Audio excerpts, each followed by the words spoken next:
kayo ay minamahal, inaalagaan, at kahit kailanman hindi kayo dapat sinasaktan. At para sa ating mga kababayan na nawalan ng pag-asa sa buhay dahil sa hirap na tinamasa nila, dapat manumbalik ang pag-asa sa inyong mga puso sa pamamagitan ng ngayon.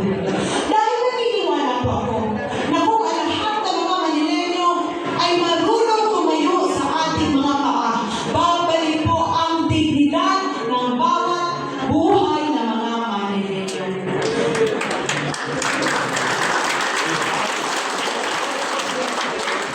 At nung sinabi po sa akin ni Yorme na susuportahan niya ang review dito sa Maynila, ang sagot ko po sa kanya, ipaglalaban kita hanggang sa dulo ng mundo dahil naniniwala ako na ikaw ang marapat-dapat na alkalde dito sa lungsod ng Maynila.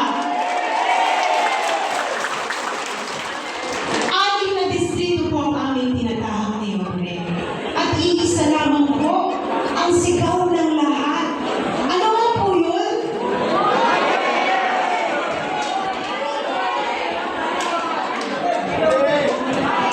Alam ko po, nakaakibat ng sigaw nyo na bumalik na si Yorme dahil nagnanais ang inyong mga puso na bumalik ang pagmamahal ng gobyerno sa inyong mga bahay at buhay dahil nagtatamasan si Yorme ang alkalde natin dito sa Maynila.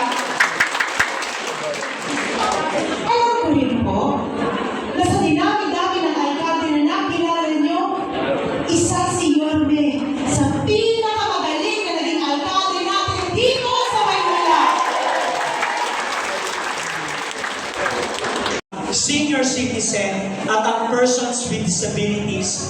No? Ang gagawin lang naman, no, sa mga fast food, magbubukas lang ng pinto, magpupunas lang ng lamesa, naka-aircon ka naman, no, 5 hours lang, may sahod ka, no? Kaya po pag nabalik si Yorme, manawakan muli ang gagawin nating employment para sa ating mga senior citizens, no, para walang pipiliin at hindi mo maasa sa mga anak at mga apo. Kaya pa naman eh. Diba? Kesa buong araw nagtutongkits at nagbibinggo. Diba? Tama ba? Hep-hep! Gayun din po, si Yorme lang ang mayor na nagbigay ng monthly scholarship allowance sa ating mga scholar, estudyante sa PLN at UDM.